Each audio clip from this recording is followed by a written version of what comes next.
बिस्मिल्लाहिर्रहमानिर्रहीम अस्सलामु अलैकुम वरहमतुल्लाहि सल्लल्लाहु अलैहि वसल्लम। वेलकम टू सियासी शतरंज। मैं हूं तलाजुद्दीन। ख़वातीन व हज़रात, आज का दिन यकीनन हर रोज़ ही आजकल हम देख रहे हैं, अदालतों से ही खबरें आ रही हैं और अदालतों की तरफ ही हर पाकिस्तानी देख रहा है कि कब अदल व इंसाफ का निज़ाम का डंका बजेगा और मुल्क का निज़ाम बेहतर होगा।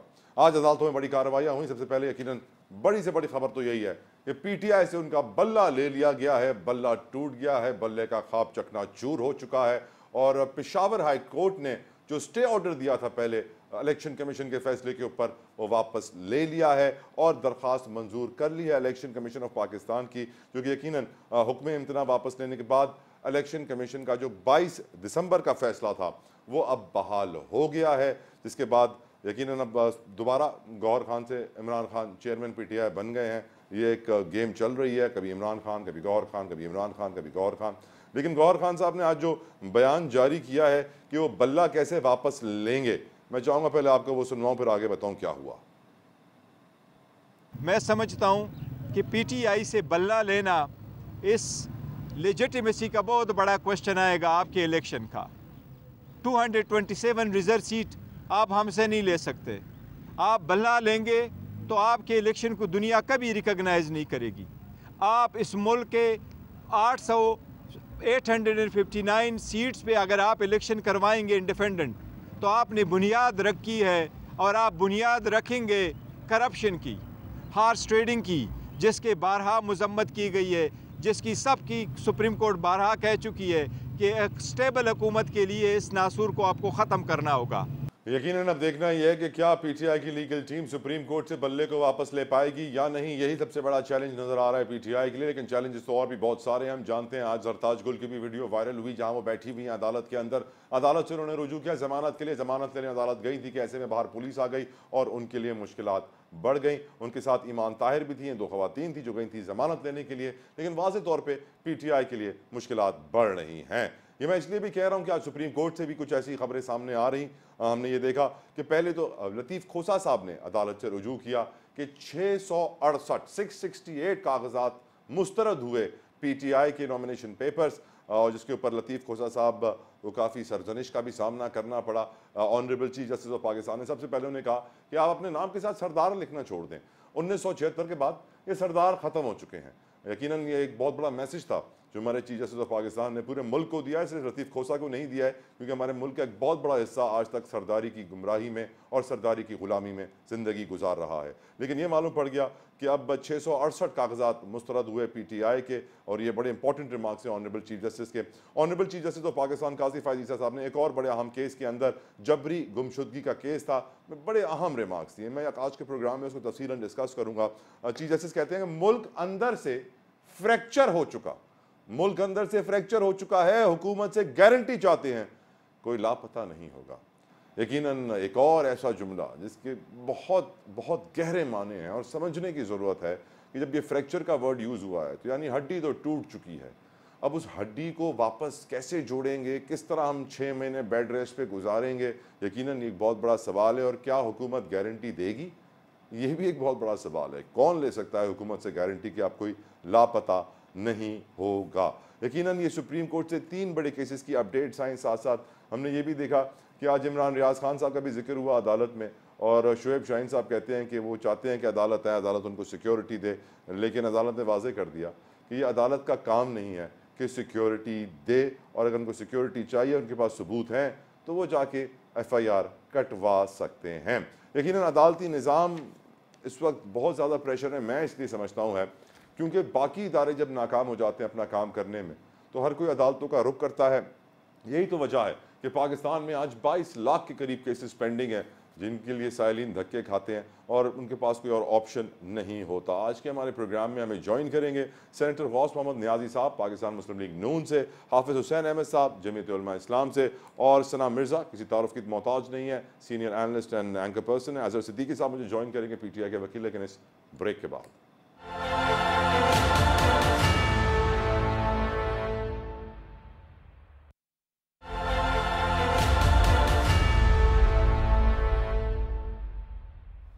Welcome back. गुफ्तगू का आगाज करते हैं। मुझे ज्वाइन कर चुके हैं अजहर सिद्दीक साहब, सना मिर्जा साहिबा और सेनेटर गौस मोहम्मद न्याजी साहब। Thank you so very much all of you. पहला सवाल अजहर सिद्दीक साहब आपसे करना चाहूंगा। लेवल प्लेइंग फील्ड का मुतालबा जब अदालत उज़्मा सुप्रीम कोर्ट से किया गया तो सुप्रीम कोर्ट ने वाजे कर दिया कि इलेक्शन कमीशन का काम है। अदालत उज़्मा सुप्रीम कोर्ट थोड़ी ना इलेक्शन कमीशन का काम कर सकती है। आपको इलेक्शन ट्राइब्यूनल में जाना चाहिए। IG को भी नोटिस हुआ, चीफ सेक्रेटरी को भी नोटिस हुआ। क्या आपको लगता है कि इस तर्ज अमल से और इस डायरेक्शन से जो आप सुप्रीम कोर्ट में ले रहे हैं उससे आपको लेवल प्लेइंग फील्ड मिल जाएगी? देखिए, बुनियादी तौर पर हमारे आईने पाकिस्तान 1973 ने बुनियादी हकूक फराहम किए और अदालतों का, मैं लफ्ज बड़ा होशो हवास से कह रहा हूँ, ड्यूटी है उन बुनियादी हकूक का तहफ़्फ़ुज़ फराहम करना। आर्टिकल 17 सियासी जमात बनाने का हक अदा करता है, फराहम करता है। तो उसमें सियासी जमात को वोट डालने का, सियासी जमात का इलेक्शन सिंबल का, सियासी जमात को इलेक्शन का माहौल बनाने का, ये आर्टिकल 17 को अगर आप 218(3) के साथ मिलाकर पढ़े तो वो इलेक्शन कमीशन की जिम्मेदारी दी हुई है। अभी तक तो रिकॉर्ड के ऊपर आप सब देख सकते हैं कि इलेक्शन कमीशन बुरी तरह से नाकाम होगा। सिर्फ एक है, ये मुझे कहने की जरूरत नहीं है, ये हर एक ज़ी-शऊर आदमी को नजर आ रहा है। और हमारे चीफ जज साहब या जजेस साहिबान जो हैं वो टीवी भी देखते हैं, सोशल मीडिया भी देखते हैं और कई जगह पर आपने देखा वो बड़ी वजाहत के साथ चीजें सामने आ गई है। अब कोई डाउट रह नहीं जाना चाहिए कि मुझे दिल पे हाथ रख के अल्लाह को हाजिर नाज़िर जानकर ये बताया जाए कि इलेक्शन कमीशन ने प्रॉपर्टी फंडिंग में PTI को तंग किया, जैसा भी हालात सामने आए। फिर हमने तोशा खाना देखा, तोशा खाना कहाँ से किस तरह लेकर गए। फिर हमने देखा तो इन्हें इलेक्शन कमीशन जिसमें आज फर्द जुर्म आयद कर दी गई है। फिर हमने देखा कि इंट्रा पार्टी इलेक्शन, फिर हमने देखा बल्ले का निशान लेना। चल इससे आगे आ जाए, 90 दिन में इलेक्शन कराने थे, नहीं कराए गए। रिटर्निंग ऑफिसर की तैनातियां एग्जीक्यूटिव से कर ली कि सुप्रीम कोर्ट ने कहा नहीं ऐसे करना है, और वही सुप्रीम कोर्ट ने जब इलेक्शन पुराने कराने का पहले सुप्रीम कोर्ट ने कहा था कि 90 दिनों के अंदर इलेक्शन कराना है पंजाब और खैबर पख्तूनख्वा के, नहीं हो सके। ये इसकी सबसे बड़ी वजह जो मैं समझता हूँ कि जो 18वीं तरमीम है इस बुराई की जड़, जो इलेक्शन कमीशन की तैनाती का जो प्रोसीजर दिया है, एक जाने वाला और आने वाला, और इसी तरह निगरान सेटअप का एक जाने वाला और आने वाला, अगर इन सारी चीजों को मिलाकर आप इकट्ठा पढ़े तो एक बात वाज़ेह हो गई है कि पाकिस्तान के इंसाफ को लेवल प्लेइंग फील्ड वाकई नहीं, मैं आपके सामने कहता हूँ, यानी मुझे आज तकरीबन 8-9 महीने के बाद जाके पाकिस्तान वापस आया, वो भी नॉमिनेशन पेपर दाखिल कराते हुए कितनी तकलीफें और दिक्कतें हुई वो रिकॉर्ड के ऊपर अवेलेबल है। फिर हमने तो एक एक चीज नोटिस की है ना, प्रपोजल को उठाना, फिर आप चले इसको छोड़े, थोड़ा पीछे चले जाते हैं। क्या हुआ था कि जनाब वो जो प्रेस कॉन्फ्रेंस करता था, जो टीवी इंटरव्यू देता था, वो छोड़ के जहाँ कहीं बड़े से बड़े जुर्म में भी इन्वॉल्व था साइड पे चला गया। फिर इल्जाम लगाए गए, करप्शन करोड़ों रुपए अरबों रुपए की कहाँ आया, कुछ नहीं आया। इमरान खान के खिलाफ तोशा खाना का केस भी कुछ नहीं। और सबसे बड़ी मजेदार बात है कि जो जिसका कहा जा रहा है ना कि सुप्रीम कोर्ट ने इलेक्शन कराने का ऑर्डर जारी कर दिया, वो तो एक पंचायती ऑर्डर है। वो कहा अब 90 दिन में तो इलेक्शन हो ही नहीं सके। फिर कहा भी क्या लेवल प्लेइंग फील्ड देना, लेकिन लेवल प्लेइंग फील्ड कहा नहीं कि फिर अगली बात राइट अजहर साहब, ये अभी आप सिंपल जस्टिस अतर मिनल्ला का नोट पढ़ लेना आज का। आप देखिए अब अभी फुल कोर्ट क्यों नहीं बैठ रहा? फुल कोर्ट बैठना चाहिए सारे मामले के अंदर। ये जो कोई भी काम हो रहा है ये सारे मामले फुल कोर्ट को देखना चाहिए ना। ये हम ख्याल बेंच का जो कॉन्सेप्ट पहले सुनते रहे वो तो नहीं होना चाहिए। इंसाफ दिखता नहीं होता भी नहीं, दिखता हुआ नजर आना चाहिए। राइट अजहर साहब, आई कम बैक टू यू। हाफिज हुसैन अहमद साहब ने मुझे ज्वाइन कर लिया है जमीयत उलमा इस्लाम से, फे से। यकीनन हाफिज साहब बेहद शुक्रगुजार, मशकूर आपका। हाफिज साहब आपसे बड़ा इंपॉर्टेंट सवाल पूछूंगा। PTI को तहफ़्फ़ुज़ात थे लेवल प्लेइंग फील्ड के हवाले से, वो सुप्रीम कोर्ट में चले गए। मौलाना फजलुर रहमान साहब इतने वक्त से कह रहे हैं लेवल प्लेइंग फील्ड, हालात ख़राब, लॉ एंड ऑर्डर सिचुएशन ख़राब, लेकिन वो अदालत में नहीं जा रहे हैं। और आज तो हमने देखा कि वजीरिस्तान, शिमाली वजीरिस्तान में मोहसिन दावड़ साहब पर भी हमला हुआ, उनकी गाड़ी पे गोलियां लगी। वो तो बुलेट प्रूफ गाड़ी थी तो वो बच गए हैं, अल्लाह का शुक्र है। लेकिन जो लॉ एंड ऑर्डर सिचुएशन है, जो लेवल प्लेइंग फील्ड आपकी पार्टी को नहीं मिल रही है, तो आप क्यों नहीं सुप्रीम कोर्ट में जा रहे हैं PTI की तरह? बिस्मिल्लाहिर्रहमानिर्रहीम, शुक्रिया जी। देखिए, दीगर जमातें तो जिनका आपने जिक्र फरमाया वो लेवल प्लेइंग फील्ड की बात करते हैं, हमें तो फील्ड ही नहीं मिल रहा है। लेवल की तो बात अलग होनी चाहिए, क्योंकि आपके इतला के लिए अर्ज है कि चंद दिन पहले मौलाना फजलुर रहमान साहब को, जो PDM के सरबराह है, उनको एक खत मौसूल हुआ विज़ायदा से कि जनाब आप बाहर ना निकलें, कोई गैदरिंग ना करें, कोई जलसा जुलूस ना करें, क्योंकि आपकी जान को ख़तरा है और हमने कुछ कालें ट्रेस की हैं और इस किस्म के लोग होंगे आप पे, अल्लाह ना करे हमला कर देंगे वगैरह। जब वो कोयटा तशरीफ लाए थे तो यहाँ पर भी हमें कहा गया कि आप इनको प्रोग्राम इनका ना करें क्योंकि इनके जान को खतरा है।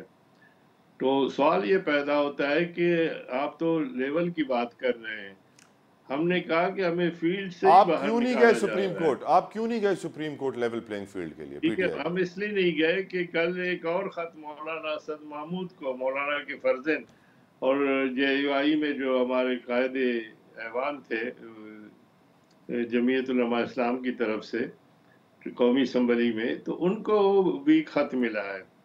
अब सवाल ये पैदा होता है कि हम इसलिए नहीं गए कि अगर सुप्रीम कोर्ट की तरफ जाते हैं, जिस तरह आपने कहा कि सुप्रीम कोर्ट की तरफ गए तो उन्होंने कहा जी चीफ इलेक्शन कमिश्नर का काम है, क्योंकि सारे इख्तियारात उनके पास हैं। और चीफ इलेक्शन कमिश्नर साहब के पास जब हम गए हैं तो पता चला वो चिल्ला काटने गए हैं गिरगार के अंदर, क्योंकि उनका तो बयान छप गया था मीडिया में। उन्होंने कहा कि खैबर पख्तूनख्वा और बलूचिस्तान में 2 सूबे ऐसे हैं जहाँ पर दहशतगर्दी के बहुत ही ज़्यादा ख़तरनाक जो है वो ख़तरात हैं और है, लेकिन मैं दुआगो हूँ। अब वो जो तस्बीह लेकर दुआ करने बैठे हुए हैं, तो जाहिर है कि चीफ इलेक्शन कमिश्नर अगर हम सुप्रीम कोर्ट चले जाते हैं तो वो तो वही कह देता है जो आज लतीफ़ साहब को भी और लोगों को कह दिया कि जी काम तो उनका है। अब हमें पता नहीं चलता कि काम किसका है।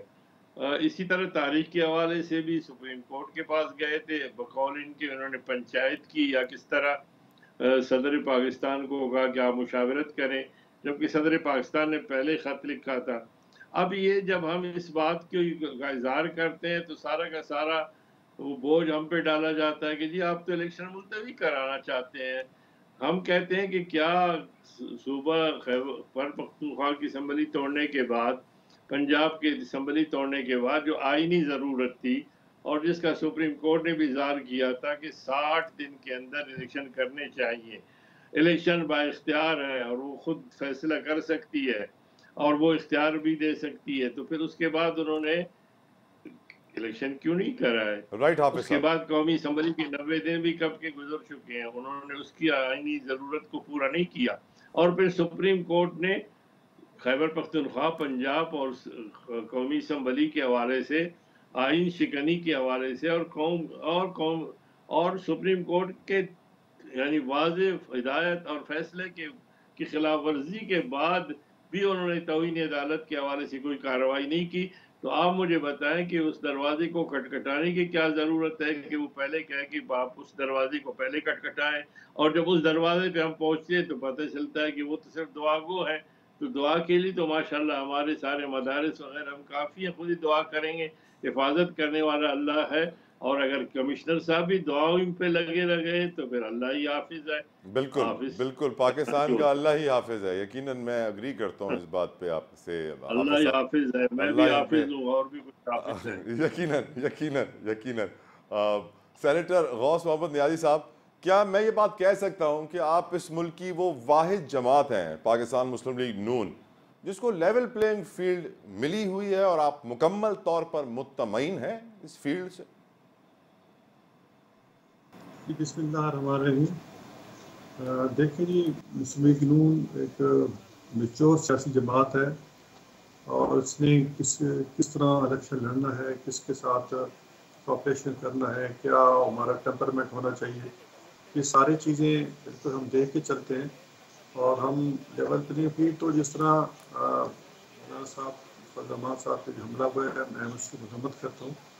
थ्रेट्स तो हमें भी आ रहे हैं और फिर ये हर इलेक्शन के मौके पे आते हैं।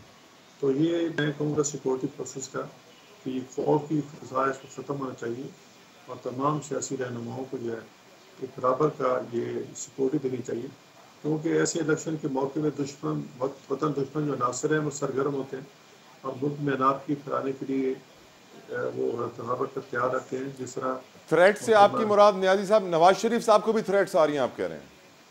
जी बिल्कुल, सबको थ्रेट्स आ रही हैं, सबको थ्रेट्स आ रही हैं। और ऐसी थ्रेट्स जिस तरह हाफिज साहब ने कहा कि घर से नहीं निकलिएगा, यहाँ ना जाइएगा, वहाँ ना जाइएगा, खतरनाक थ्रेट्स इसके बारे में डिटेल नहीं बता सकता, लेकिन हैं थ्रेट्स हैं। हमको गैर कोई चीज़ हम ऑन एयर नहीं कह सकते। राइट नहीं साहब, पार्टी तो यानी आप कह रहे हैं कि लेवल प्लेइंग फील्ड नून लीग के पास भी नहीं है, जिस तरह लोग समझ रहे हैं कि नून लीग को कंप्लीट प्रोटोकॉल और रेड कार्पेट दिया जा रहा है। Sana, I will come towards you.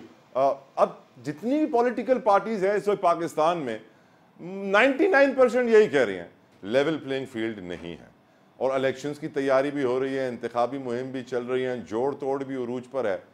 कितनी अजीब सी बात नहीं है कि हमारे सियासतदानों को और हमारी पॉलिटिकल डेमोक्रेटिक सिस्टम में वो मैच्योरिटी आज तक नहीं आई कि हम कह सकें कि यार सबके लिए रूल्स बराबर हैं, सबके लिए फील्ड बराबर है।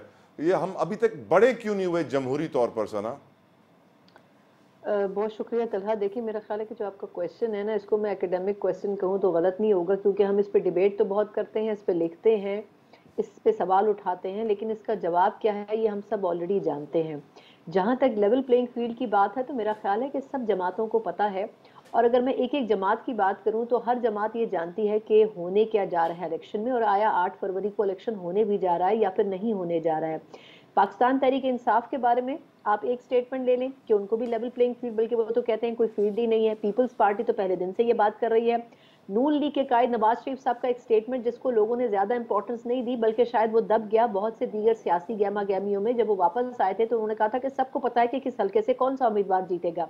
तो इसका मतलब ये है कि खुद नून लीग के कायद भी ये जानते हैं कि कहाँ पर क्या अंडरस्टैंडिंग मौजूद है। इसीलिए पहली मर्तबा हम देख रहे हैं कि नून लीग भी ऐसी पार्टियों के साथ सीट एडजस्टमेंट कर रही है जिनसे सीट एडजस्टमेंट करने का वो सोच भी नहीं सकते थे।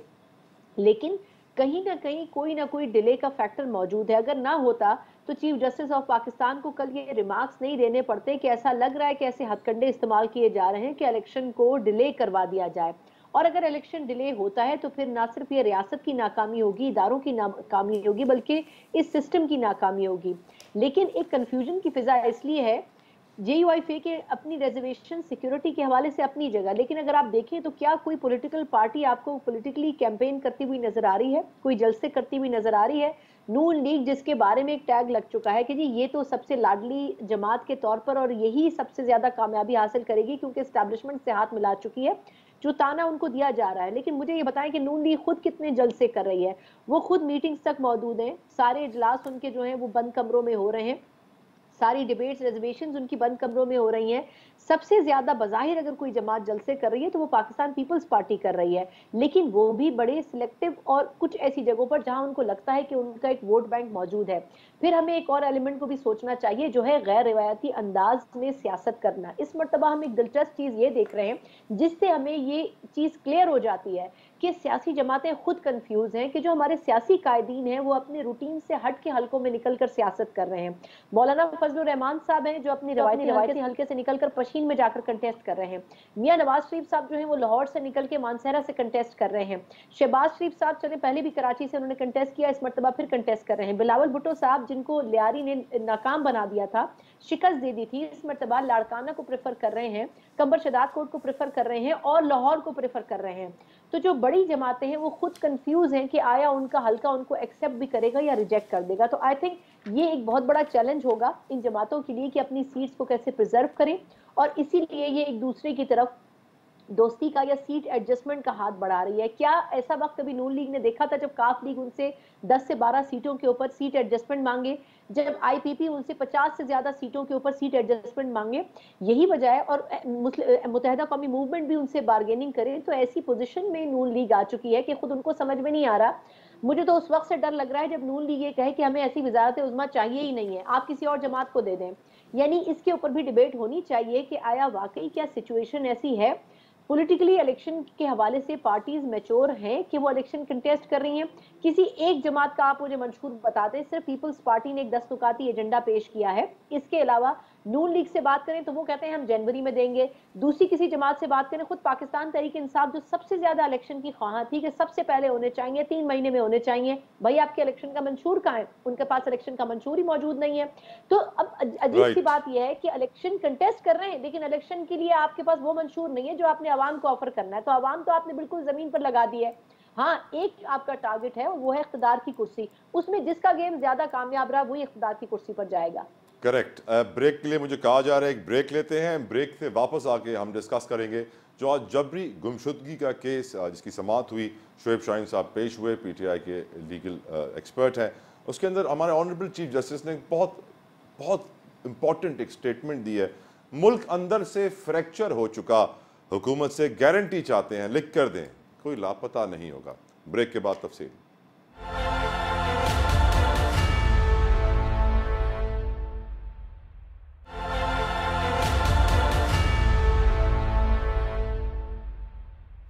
आज के बाद किसी को नहीं उठाया जाएगा, ये मैं नहीं कह रहा, ये हमारे honourable chief justice of Pakistan justice Qazi Faez Isa के रिमार्क्स थे जबरी गुमशुदगी केस में।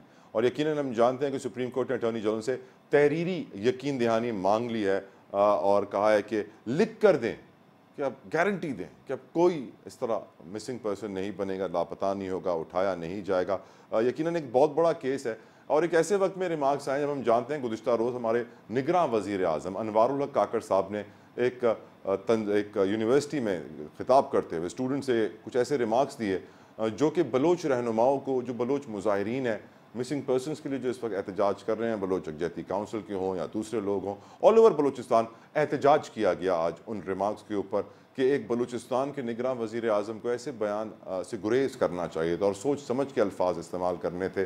सैडली मोस्ट ज़्यादातर बलोच लीडर्स इस वक्त अफेक्टेड नज़र आते हैं अनवारुल हक काकड़ साहब की स्टेटमेंट से। लेकिन जो मिसिंग पर्सनस का मामला है और इसमें जो हमारे चीफ जस्टिस ने कह दिया कि मुल्क अंदर से फ्रैक्चर हो गया, मैं जानना चाहता हूँ इसका एग्जैक्ट मतलब है क्या। इस जुमले की गहराई तक पहुँचने के लिए अपने पैनल का सहारा लेना चाहूँगा।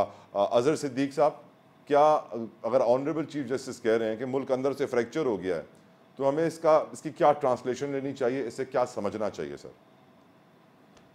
बड़ी देर की मेहरबान आते आते, वरना तो ये मामला तो बड़ी पुरानी बातें है ना। यानी मैं भी को 55 साल के करीब चला गया हूँ, 31-32 साल वकालत की इस दस्त की स्याही में हो गए हैं। ये तो पुरानी बात है। अब सवाल ये है कि खाली सिर्फ ये रिमार्क्स ही दे रहे हैं या इस पे कुछ हमने एक्शन भी लेना है? क्या इस मुल्क में आगे चीजों को लेकर भी जाना है, या हम वही 70-75 साल के गड्ढे में हम गिरे रहेंगे और ये अपना गुज़श्ता 4 दिहाइयों से वही प्रोजेक्ट, यानी जो 85 का जो प्रोजेक्ट है उसी को लाकर डालकर उसको लाया गया और उसको जाके बिठाना चाहते हैं कि वो इक़्तिदार में आ जाए और मुल्क का पहले सत्यानाश, सवा सत्यानाश, कोई उससे आगे और सत्यानाश कर दिया जाए।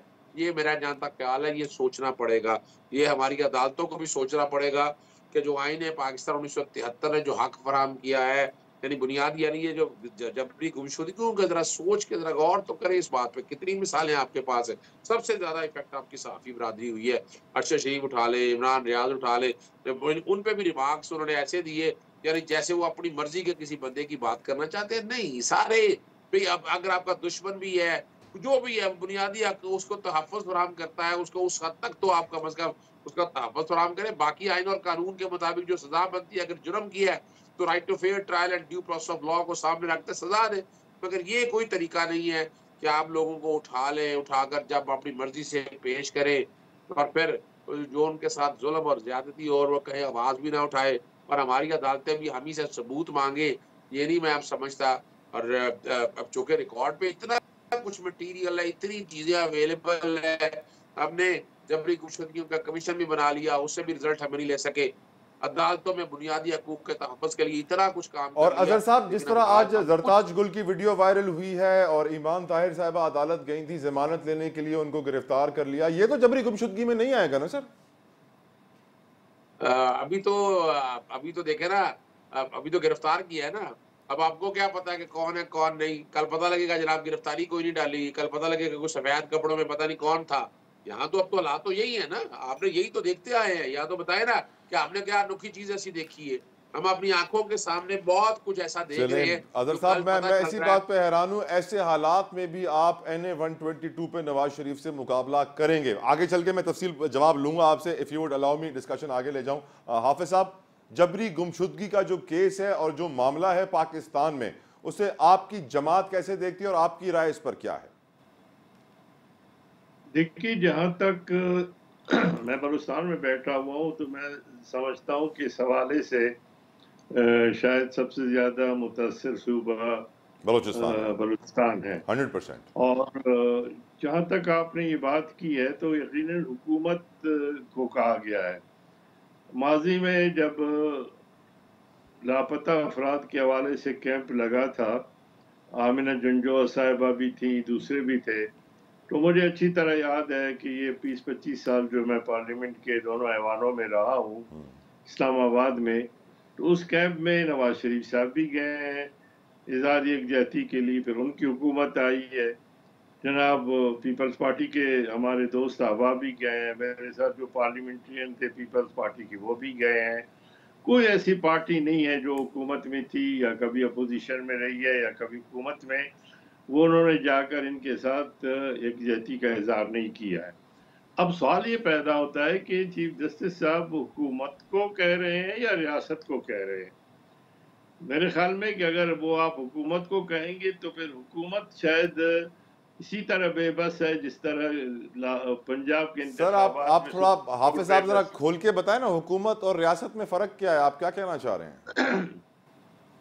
मेरे पास आपके पास भी इतना वक्त नहीं होगा और माशाल्लाह आप समझते तो हैं कि रियासत किसको कहते हैं और हुकूमत किसको कहते हैं। मैं समझ गया सर, मैं समझ गया। बस अब मैं समझ गया। आपने वक्त का जिक्र किया तो मैं समझ गया कि आप क्यों कह रहे हैं। सही आप मुझे मजीद लापता न बनवाएं। अल्लाह ना करे, अल्लाह आपको सही सलामत रखे सर, कायम उदायम मैं ये गुजारिश करूंगा, ये हकीकत है।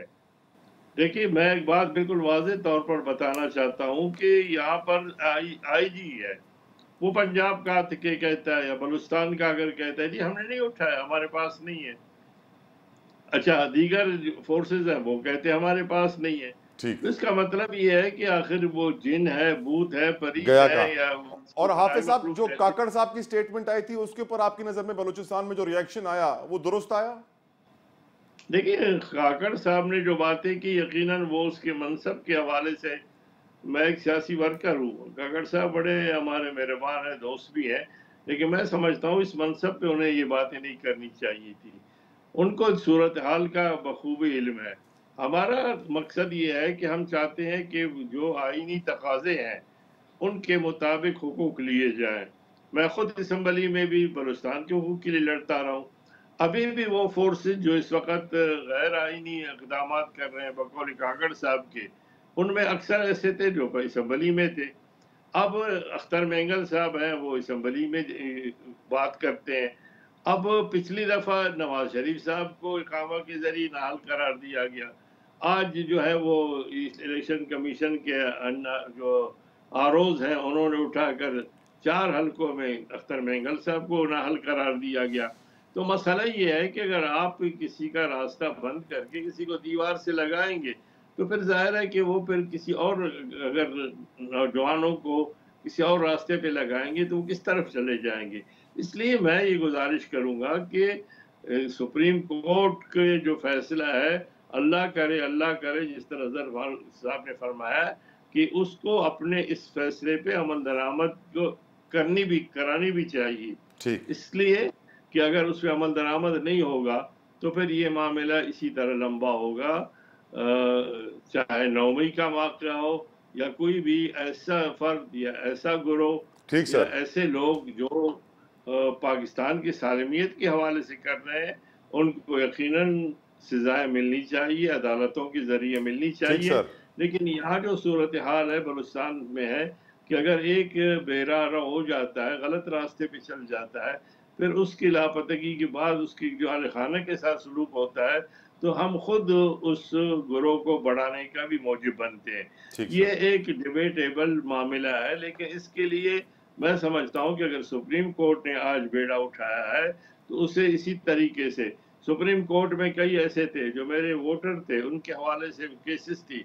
जावेद इकबाल साहब जब थे सुप्रीम कोर्ट में तो ये केस चलता रहा, तो मैं समझता हूँ कि उसे फिर वाइंड अप किया गया और ख़त्म हो गई बात। इसलिए कि अगर ये बात की गई है कि आज के बाद कोई नहीं उठाया जाएगा तो ये बड़ी खुशाइंद है और उस पर अमल दरामद होना चाहिए, ताकि जो मामलात हैं, जिस तरह उन्होंने कहा कि पाकिस्तान खुदा न खास्ता खाकम बदन जो अल्फाज इस्तेमाल किए थे चीफ जस्टिस साहब ने, के अंदर से वो उसमें क्रेक पड़ चुके हैं। तो मैं समझता हूँ कि एक गिरेक तो क्या एक मुल्क का आधा हमसे अलग भी हो चुका है। तारीख को अगर हम देखेंगे तो हमें इस बारे में एहतियात करनी चाहिए। हम 2 टुकड़े पहले हो चुके हैं। मैं कह रहा हूं कि ये हुक्म हुकूमत के साथ रियासत के लिए भी हो और दोनों इस पर अमल दरामद भी करें। ठीक हाफिज साहब। सेनेटर गौस, आपकी नज़र में हुजूर मिसिंग पर्सन केस क्या है, क्यों है, किसने पैदा किया? और काकड़ साहब की एक दिन स्टेटमेंट आती है, बलोच रहनुमाओं की बलोचों की दिल आज़ारी होती है, अगले दिन हमारे चीफ जस्टिस कहते हैं अंदर से फ्रैक्चर है। आप सिचुएशन को कैसे देखते हैं सर? जी, बड़ी ये इंटरेस्टिंग बात इस लिहाज से है कि चीफ जस्टिस साहब भी बलूचिस्तान से हैं और वज़ीर आज़म साहब की जो निगरान वज़ीर आज़म है वो भी बलूचिस्तान से हैं, और ये मिसिंग पर्सन का मसला भी ज़्यादा जो है वो बलूचिस्तान में। तो इसका हल जो मैं सोचता हूँ उसमें ये है कि एक वहाँ बलूचिस्तान के एहसास मालूम किया जाए, उसकी तमाम सियासी जमातों ने मिलकर तरामीम की थी और उसके ऊपर ज़्यादा से ज़्यादा हुकूक दिए थे। और उसके अलावा हमें चाहिए तमाम सियासी पार्टी को, जो बलूचिस्तान के सियासी रहनुमा हैं, चाहे जिस पार्टी से भी, ये जो लोग हैं, जो बागी लोग हैं, जो रियासत के खिलाफ बगावत करते हैं, उनको कौमी धारे में लाया जाए, जमहूरी सिस्टम में लाया जाए, उनको अवान में लाया जाए, जहाँ वो अपनी बात जो है वो अवान में कर सकें, जो उनके मसाइल हैं वो अवान में डिस्कस कर सकें। इसका सबसे बेहतरीन यही हाल है। और इसको तमाम सियासी पार्टियाँ जो है मिलकर बैठें, बलूचिस्तान की जो नाराज रहनुमा है उनको मनाना चाहिए, और वो भी हर इंसान मान जाएंगे, लेकिन उनको इज्जत दी जाए, प्रोटोकॉल दिए जाए। और ये बलूचिस्तान के मकामी जो सियासी रहनुमा हैं, चाहे जिस पार्टी से हैं, ये उनका फर्ज बनता है कि उनको मनाएं और लाएं। कई दफ़ा कोशिश हो चुकी है इस पिछली हुकूमत के दौर में, और कुछ लोग हथियार हैं कि भाग भी गए थे। तो इस तरह थोड़ा सिस्टम जबरी से जब चलता रहेगा तो इंशाल्लाह यही चीज़ें खत्म हो जाएंगी। आमीन। आपके मुंह में घी शक्कर सेनेटर साहब। सना, आपकी नज़र में इशू क्या है? ये रियासत और हुकूमत का ही मसला है जिस तरह हाफिज साहब ने कहा? मेरा ख्याल है कि अपने अपने ओपिनियंस पॉलिटिकल पार्टीज तो दे रही हैं, लेकिन मेरा ख्याल है कि अगर हम खुलकर बात करें तो हम सबके पर जलते हैं, और इसमें गलती किसी एक सियासी जमात की नहीं है, बल्कि हर दौर में हर सियासी जमात की रही है। मेरे ख्याल में दाद के मुस्तहिक हैं सुप्रीम कोर्ट के चीफ जस्टिस साहब, क्योंकि जब ये आए थे उस वक्त इस केस का हवाला दिया जा रहा था और ये कहा जा रहा था कि पता नहीं वो इस केस को उठाएंगे नहीं उठाएंगे, पता नहीं वो उठाएंगे नहीं उठाएंगे, लेकिन बिल आखिर उन्होंने इस केस को टेकअप किया। इनसे पहले भी साबका चीफ जस्टिस करते रहे हैं, लेकिन उन केसेस का कोई हतमी नतीजा नहीं था। दूसरी बात ये कि इस केस में ना सिर्फ ये कि उन्होंने जो हमारे इंटरनल मसाइल हैं इसके ऊपर बात की, बल्कि उन्होंने ये भी बात की है कि हर शख्स को आप लापता कंसिडर नहीं कर सकते, हर शख्स को आप जबरी गुमशुदगी में कंसिडर नहीं कर सकते हैं, बल्कि कुछ ऐसे भी लोग हैं जिन्होंने रियासत के साथ गलत किया, जो दहशतगर्दी या इस किस्म के दीगर अज़ाइम में मुलविस रहे, जो उन दहशतगर्दों के साथ लिंक रहे। तो इस चीज़ के ऊपर भी सवाल होना चाहिए कि आया वो उस कैटेगरी में फाल करते हैं या नहीं करते हैं, कि वाकई वो जबरी तौर पर गुमशुदा किए गए हैं। दूसरी बात यह कि इसमें मैं किसी इस्टेब्लिशमेंट की या सिक्योरिटी इदारों की साइड नहीं ले रही हूँ, लेकिन मेरा सवाल ये कि हमारे पुलिस के महकमे, हमारे तहकीकाती इदारे आखिर इतने कमज़ोर क्यों हैं कि दहशतगर्दों के नेटवर्क जब बन रहे होते हैं उस वक्त उनको कमज़ोर नहीं किया जाता, उस वक्त उनको तोड़ा नहीं जाता। जब वो हमारे सर पर सवार हो जाते हैं उसके बाद हम कहते हैं कि इन लोगों को उठा लिया जाए, उनसे लिंक लोगों को उठा लिया जाए और फिर उनसे इंक्वायरी की जाए।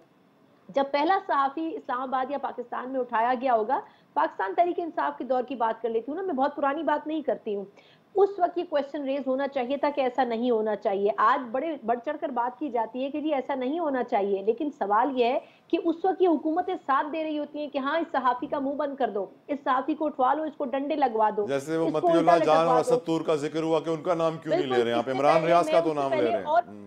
हाँ, मैं वही बात कर रही हूँ ना कि ये हर सियासी जमात जब हुकूमत में आती है तो उस वक्त इनकी आंखें सर पर चली जाती हैं, उस वक्त इनको ये याद नहीं होता, क्योंकि इनको अपने मफाद में साफियों को चुप करवाना होता है। तो सवाल मेरा ये है कि हमें पहले ये देखना चाहिए कि हम अपनी तरजीहात को फोकस करते हैं सियासत में और इक़्तिदार में आने के बाद, या फिर हम मुल्क में और इंसानी हुकूक की तरजीहात की बात करते हैं। चीफ जस्टिस साहब के लिए मैं फिर यही कहूंगी, क्योंकि ये एक बहुत सेंसिटिव इशू है, इसमें सिक्योरिटी इदारों को, हुकूमत को और इंसानी हुकूक के जो इदारे हैं उनको एक पेज पर होना बहुत ज़रूरी है। और इसके लिए एक कानून साजी की ज़रूरत है कि आप किसी भी शोबे से ताल्लुक़ रखते हो, लेकिन ये लाइन आप क्रॉस कर सकते हैं और ये लाइन आप क्रॉस नहीं कर सकते। अभी आप भारत में चले जाएं, अभी आप अमेरिका में चले जाएं और अभी आप बरतानिया में चले जाएं, कौन सा इदारा है या कौन सी शख्सियत है जो स्टेट के खिलाफ बात कर सकती है? ये एक पहलू है।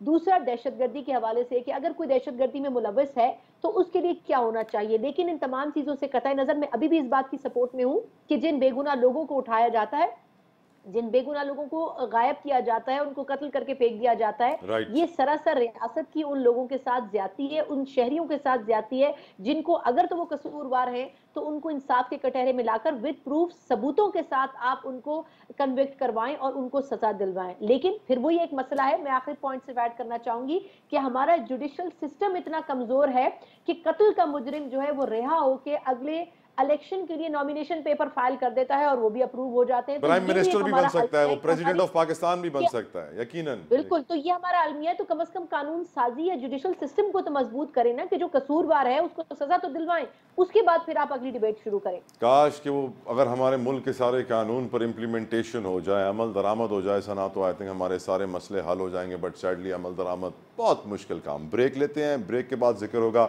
PTI का और साथ साथ उन लोगों का जो अपने नाम में सरदार लगाते हैं। ब्रेक लीजिए।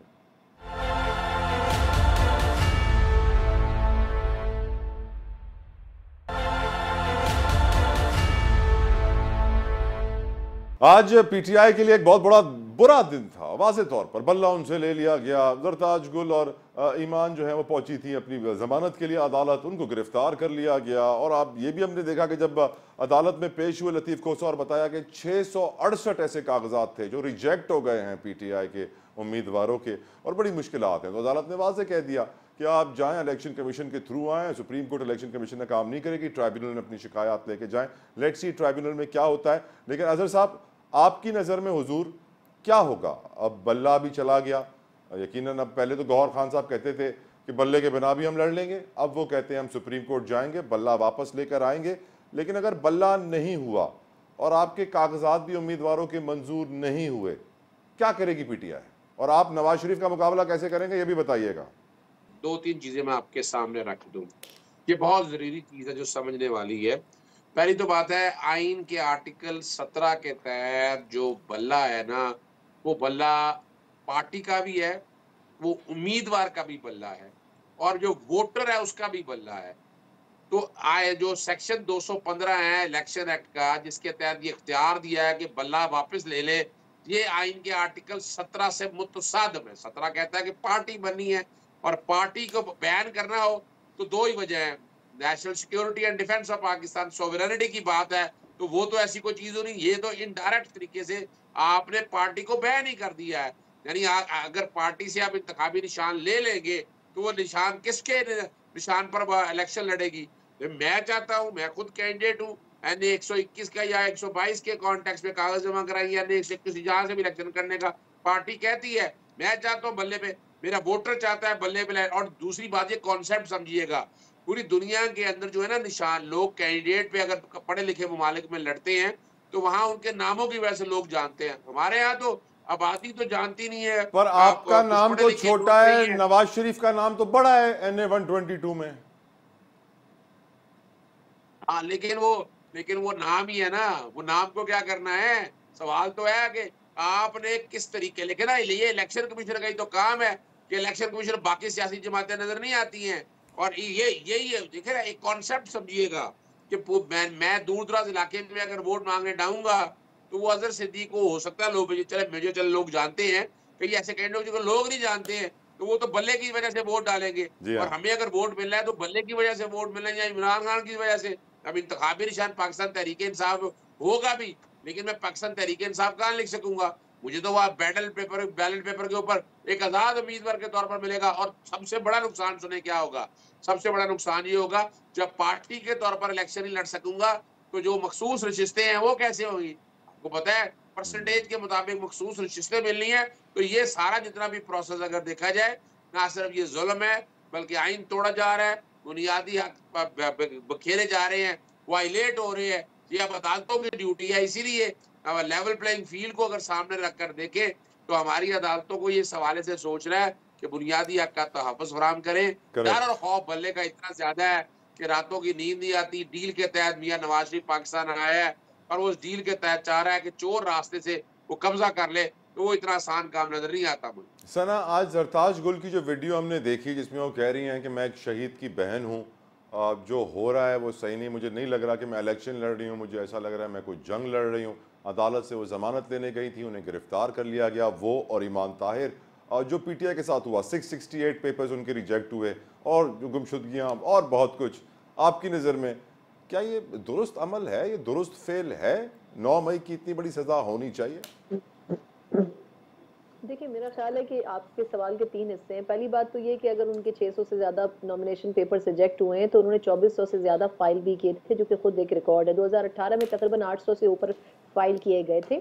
और मेरा ख्याल है कि जो रिजेक्शन की बात की जा रही है, अगर आप फाफिन की वेबसाइट पर जाकर देख लें तो 2013 में 14% पेपर रिजेक्ट किए गए थे टोटल, और 2018 में 10% किए गए थे और 2023 में 12% हुए। तो ये अभी भी 2013 से 2% नीचे हैं हम। तो ये क्लेम करना कि बहुत ज़्यादा पेपर्स रिजेक्ट हो रहे हैं, ये एक गलत चीज़ है। दूसरी बात ज़रताज गुल साहिबा की है, अगर तो वो आई थी कोर्ट तो ऑब्वियसली वो तमाम लोग जो कि इस वक्त गायब हैं, रुपोश हैं, मफरूर हैं, उनको अपनी सिक्योरिटी की अगर जमानत लेनी थी तो उसके लिए उनको कोर्ट में पेश होना पड़ता है। लेकिन अब अगर कोर्ट में पेश होकर या होने के बाद उनको वहाँ से गायब कर दिया जाए तो ये नहीं होना चाहिए, ये गलत है। लेकिन अगर वो पेश हो रहे हैं तो कम से कम उनको जो लीगल प्रोसेस है उसको फॉलो करने देना चाहिए। तीसरी जो आपकी बात थी सवाल का हिस्सा 9 मई के हवाले से, मेरा ख्याल है कि ये एक ऐसा एक्ट है जिसके ऊपर प्रॉपर इन्वेस्टिगेशन होनी चाहिए, क्योंकि पाकिस्तान तहरीक इंसाफ अभी भी इस बात पर कायम है कि ये उनकी तरफ से नहीं किया गया, ये उनकी कॉल नहीं थी, ये जो मॉब्स थे उनकी अपनी मर्जी पे, जो फिर सिक्योरिटी इदारों के भी उन्होंने सवालात उठा दिए कि वो लोग भी उनके बीच में थे। मतलब इतनी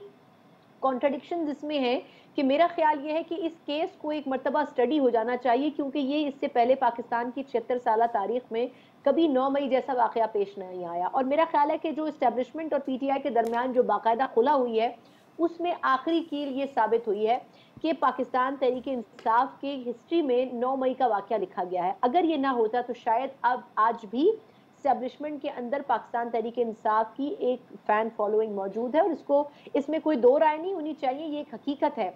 लेकिन अगर 9 मई के हवाले से जो सबूत सामने आए हैं, मैं अभी भी ये कहती हूँ कि ये एक डिबेटेबल चीज़ है, लेकिन इसमें पाकिस्तान तहरीक इंसाफ को अपने मौक़िफ़ को विद प्रूफ पेश करना चाहिए।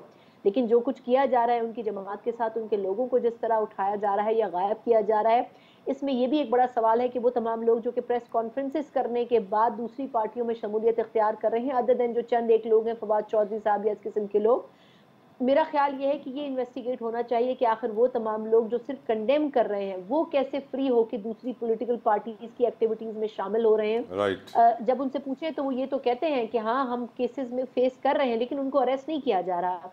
तो आई थिंक ये एक ऐसी चीज है जिसका जवाब अगर तो सही तौर पर नहीं दिया गया, रियासती सतह के ऊपर मुतमईन नहीं किया गया अवाम को, तो फिर इसका कोई भी रिएक्शन 8 मई को आ सकता है। हाफिज हुसैन अहमद साहब, आप माशाल्लाह से एक दीनी इंसान हैं, खौफ खुदा रखने वाले हैं, और आपके लीडर मौलाना फजलुर रहमान ने भी ये कहा है कि जो पीटीआई के साथ हो रहा है उससे पीटीआई को प्रोजेक्शन ज़्यादा मिल रही है, यानी सिंपैथी वोट बहुत ज़्यादा पड़ेगा।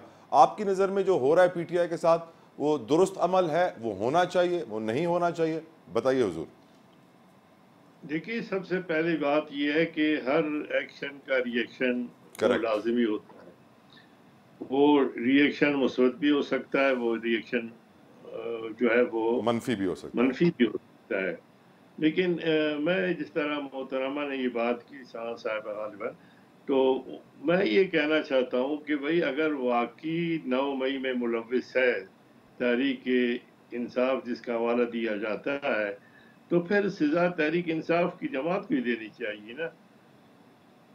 अगर जमात को आप बैन नहीं करते, मिसाल के तौर पर जमात के ऊपर कोई कदम नहीं लगाते, या जो लोग गिरफ्तार हैं अभी तक उनके हवाले से कोई जजा सजा की बात सामने नहीं आती, तो फिर निशान को जो है हटाना मैं समझता हूँ, क्योंकि बल्ला तो मेरे ख्याल में 9 मई में किसी के हाथ में होगा शायद, लेकिन उसे मुलव्विस करना तो ये यकीनन ये बात नाकाबिल फ़हम है। और दूसरी बात जो मैं अर्ज़ करना चाहता हूँ वो ये है कि क्या 18 में यही सूरत हाल किसी और पार्टी के साथ नहीं हो रही थी? और क्या जो इमरान खान साहब के लिए जिस तरह फरमा रहे हैं कि मोहतरमा कि इस्टेब्लिशमेंट में अभी भी उनके लिए शायद 9 मई ना होता, मैं कहता अल्लाह करता 9 मई ना होता, तो क्या उससे पहले जब इस्टेब्लिशमेंट के हवाले से इमरान खान को नवाजा जा रहा था कि आज उस इमरान खान के जगह पर या उस कटेरे में कोई कटेरा तो मैं नहीं कहूँगा, उस तख्त पे शायद कोई और को बिठाना चाहते हैं। तो ये तमाम बातें ऐसी हैं कि इस वक्त मीडिया है और सोशल मीडिया है और लोग मेरे ख्याल में बाखबर हैं, वो इन तमाम बातों पे कड़ी नज़र भी रखे हुए हैं और उसका एक रद्द-ए-अमल भी होगा। हम समझते हैं कि मुल्क के माशी हालात, मुल्क के इक्तिसादी हालात, मुल्क के जो अंदरूनी हालात हैं, मुल्क के बैरूनी जो हमारे ख़तरात हैं और सबसे अव्वल का जो दहशतगर्दी के हवाले से हमें चैलेंजेस हैं या आलमी सतह पर जो इस वक्त तब्दीलियाँ हैं या हमारे करेंसी के हवाले से जो सूरत हाल है, इसके हवाले से अगर फेयर इलेक्शन नहीं होते और अगर फेयर इलेक्शन के हवाले से 18 की तारीख दोहराई जाती है और सिर्फ किरदार तब्दील किए जाते हैं और अगर अभी से हम कहते हैं कि दी ऐन को रैन को कल कहते थे ऐन को बनाया जाएगा, आज कहेंगे नूर को बनाया जाएगा, कि भाई अगर वजीर आजम आपने पहले ही बनाना है तो फिर ये हम पाई पाई के मोहताज है, तो यार अरबों रुपया खर्च करने की क्या जरूरत है? क्योंकि इलेक्शन कमीशन साहब तो दुआ गो है, वो दुआ करेंगे हमारे लिए और आप किसी को तख्त पे बिठा दे, फिर ये आवाम को और हमें, यानी ये समझ में ना आने वाली बातें हैं। इसलिए मैं गुजारिश करूंगा कि इस पे यकीनन जो लोग अल्लाह ताला ने उनको उस मनसब पे रखा है, उनको ये तमाम बातों सोचना चाहिए कि क्या इससे मुल्क के मुस्तकबिल के हवाले से, इलेक्शन के बाद के हवाले से या मुस्तकबिल के तवील मुस्तकबिल के हवाले से क्या ये चीजें हमारे लिए सूदमंद साबित होंगी? बहुत बहुत शुक्रिया, बहुत बहुत शुक्रिया, बिल्कुल आपने दुरुस्त फरमाया। हम किसी और दलदल में और गड़े में। बहुत बहुत शुक्रिया हाफिज हुसैन अहमद साहब, सेनेटर गौस मोहम्मद न्याई साहब, सना मिर्जा साहिबा, अजहर सिद्दीकी साहब, बहुत बहुत शुक्रिया आप चारों मेहमानों का। आखिर में दुआ यही कहूँगा कि हम लोगों से अपील तो करते हैं, वोट की ताकत को ज़रूर इस्तेमाल करना, वोट ज़रूर देना, निकलना, घर से ज़रूर अपनी जिम्मेदारी पूरी करना, लेकिन हम साथ साथ ये भी दुआ करते हैं और अपील करते हैं कि जिन्होंने इलेक्शंस कराने हैं, इलेक्शन कमीशन ऑफ पाकिस्तान, निगरान हुकूमत, रियासत पाकिस्तान को अपनी जिम्मेदारी का भी एहसास हो कि free and fair transparent election कराइएगा। अल्लाह हाफ़िज़।